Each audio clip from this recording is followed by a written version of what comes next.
घर के अंदर कम से कम संपन्न परिवार के लोग हैं तो इतनी व्यवस्था तो बना के दिखाओ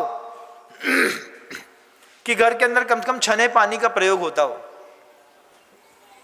पैसा तो खूब है, अच्छा मकान बनाया महाराज, सब कमरे में एसी लगा है, सब कमरे में कूलर है, सेंट्रलाइज एसी है, अच्छी महंगी गाड़ियां हैं, अच्छे महंगी मोबाइल हैं, अच्छी महंगी घड़ियां हैं, अच्छा महंगा व्यवसाय है और खूब कमाते हैं आपके आशीर्वाद से।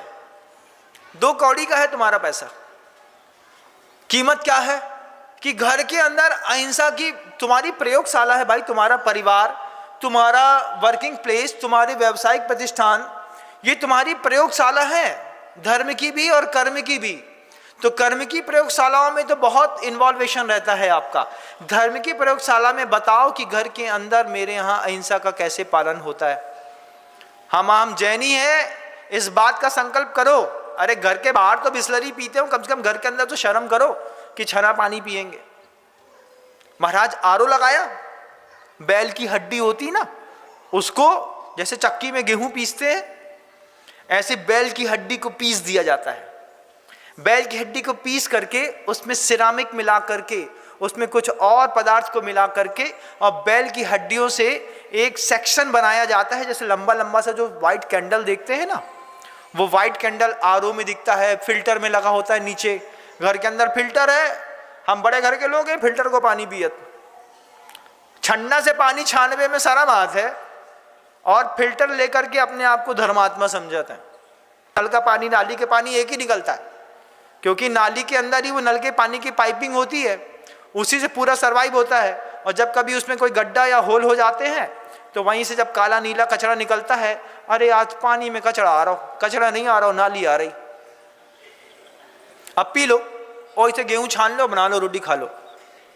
मना नहीं है, लेकिन चेतना को झंकृत करना साधु का काम है। मेरा काम बताने तक सीमित रहता है, करना और नहीं करना आप जानिएगा, आपका धर्म है, आपके साथ है। क्योंकि कर्म भूमि में देवशास्त्र गुरु मिलना, जिनकुल मिलना, उपदेश मिलना, अहिंसा की भाषा सीखना, और उसका सौभाग्य है कि सुनकर के घर के अंदर इंप्लीमेंट कर लेना। कि घर के अंदर का वो जो कैंडल होता है, उस कैंडल में बैल की हड्डी को मिक्सी में पीस करके चूरा कर देते हैं। बड़े बड़े पीसने के यंत्र होते रहते हैं, और जितने भी स्लॉटर हाउस में जितने भी स्लॉटिंग होती है, सारी की सारी हड्डियों को उठा करके यही सिरामिक बनाने वाले लोग ले जाते हैं। चाहे आप बोन चाइना की क्रॉकरी यूज करते हो और चाहे बैल की हड्डी का बना हुआ वो वाटर फिल्टर।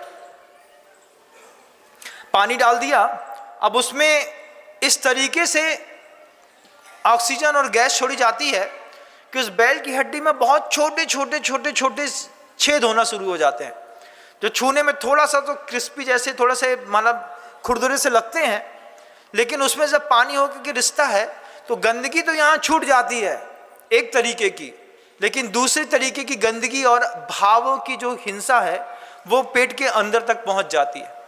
आप सोचिए, घर के अंदर के बुजुर्ग हैं, बड़े हैं, प्रतिमाधारी हैं, सबको आपने उस आरओ का और नहीं तो सबको आपने उस वाटर फिल्टर का पानी पिलाया, लेकिन घर के अंदर मोटा गल्ला साफ ना दिखाई दिया कि भैया एक लंबो चौड़ो गल्ला है।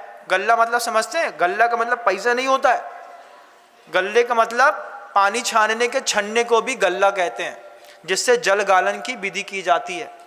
इतना रहता है कि वो गल्ला, वो पानी छानने का छन्ना बीच से गंदा हुआ बेकार दिखने लगा तो तुरंत घर की माँ बहनें उस छन्ने को फाड़ करके दूसरे काम में लाती हैं, और सबसे पहले छन्ने का कपड़ा बदला जाता है।